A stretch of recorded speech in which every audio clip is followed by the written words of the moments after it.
Hey everyone, so today I want to talk to you about Sweeney Todd, the 2007 movie, and I'm ashamed to say that until yesterday I had never seen this.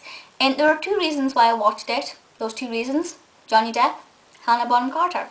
And I thought, right, they're in this, I absolutely have to watch this. It didn't appeal to me when it first came out. Granted, I was only, I think, 50 and it is certificate 18. I should point that out now before I go any further. It isn't 18, but it is the weirdest thing ever, right? My flatmate has the DVD and she put it on, and just as the opening titles were rolling, I was like, oh, so what genre is this? And she goes, musical. And I was like, what? I didn't expect, I know it's been turned into a musical, or well, the other way on actually, but I just totally didn't expect her to say musical. So first of all, Sweeney Todd is a musical. And I'm like, Johnny Depp in a musical? Okay, we'll roll with this. But it's really weird, but I just want to say before I get into talking more about the plot and the characters in more detail, I think this is my favourite film. I mean, it'll take a lot for it to be The Lion King, but apart from that, this is possibly my favourite film. I loved every aspect of it, and I drooled from start to finish over the leading cast. I was just like, wow, I'm in love with this. The plot itself is very weird.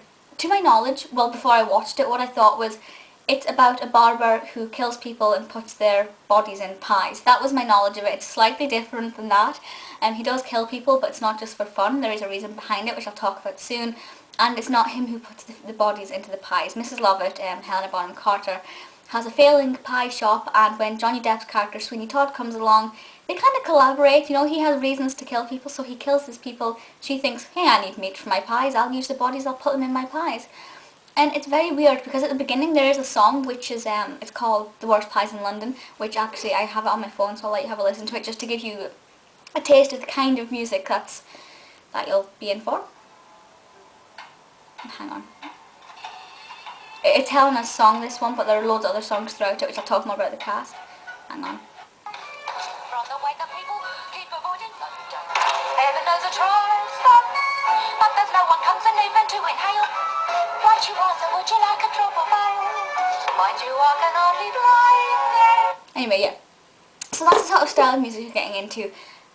So she puts the meat in the pie, but he has reasons to kill people. He's killing all these people because of a connection with his daughter. His daughter is in danger. Now, I'm not going to tell you any more about that because it will spoil the whole thing of why he's actually there and the motives behind killing these various people. But all I'll say is that it's something to do with his daughter who is in a bit of trouble, and his past and how that's sort of come about now. And that's a really good plot because prior to actually watching it, I just thought it was about a deranged barber who had a fetish for killing people and putting them in pies, you know. So there is a lot more substance to this plot than what I thought there was prior to watching it, you know, but I didn't expect anything less from a Burton film, really. It is sensational. It is the cast, though, that does this for me. If it wasn't for the cast, it may not be as good, you know. Maybe I'm perhaps a little bit biased because I do love pretty much 80% of the cast. Joanna, his daughter, I don't care for, so that aspect of the plot I really don't care about. It, for me, the excitement does come from wondering who will be his next victim and who he's going to kill next and how he's going to do it. I mean, they all pretty much die in the same way, but there are a couple of sort of alterations and things each time. And you are sitting thinking, okay, who's he going to kill next? And then he kills them, and I literally, you know, I just keep screaming. I don't rarely flinch at a film, and I don't rarely want to throw up, but it is very gory, which is why it's an 18. You know, it's not scary. It's not a horror. But it is very gory and very bloody and it is disgusting and revolting. But the cast, as I said about 2 minutes ago, was the main reason why I watched this. Depp in this is brilliant and he can sing. I've heard various altered opinions on that. Some people are like, no, but no, he can. Helena, of course, was the main attraction with this. She is sensational in this, and I'm struggling to decide whether I prefer Mrs. Lovett or Bellatrix. I'm not really too sure, but I do love both of them very much. You also have Alan Rickman in this, and I can't take him seriously in anything because, you know, all I hear is Snape. And he does at one point say Mr.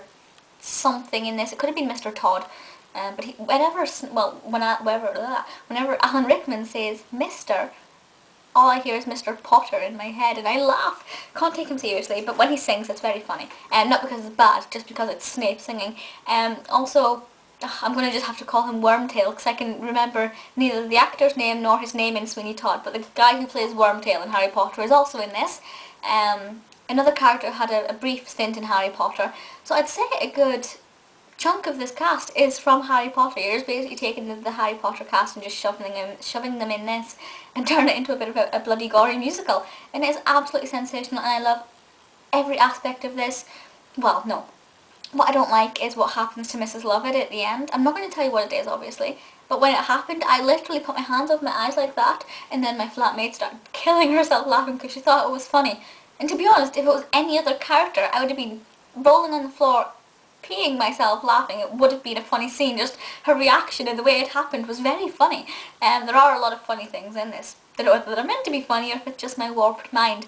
But what happened to Mrs. Lovett at the end, I wanted to kill the film. I just thought, I'm going to snap this disc in half. That's not the right thing to happen. She is my favourite character, one of my favourite ever film characters, utterly gorgeous. Don't do that to her.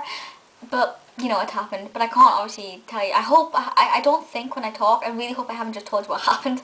I'll need to watch this back. But it was, you know, I didn't like that. But then what happened literally 2 minutes later, I loved. So yeah, very, very fantastic film. Obviously I don't own the DVD, as I said, it was my flatmate's, but it's not that expensive on Amazon. I probably will buy it, just because I will watch it over and over again.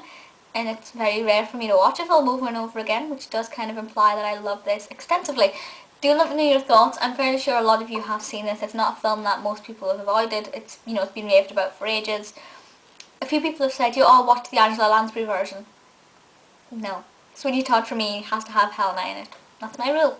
But let me know your thoughts. Please feel free to leave comments. I will be working my way through all of Helena's films and Depp's films and Tim Burton's films. By the end of 2012, I wanted to have been my aim to have watched all of Burton's, Depp's and Helena's films. Thankfully, a lot of them are together, so it's, you know, it's quite an easy thing to do. And also Helena has Great Expectations out this year, and also Dark Shadows, the latter of which Depp is in, and another one which is currently in pre-production but is listed for being out in 2012. Can't remember the name of it, but it could be out at the end of this year, but probably more likely 2013. You know what things are like. But yeah, let me know your thoughts. Please feel free to leave comments, and I'll see you all next time. Bye!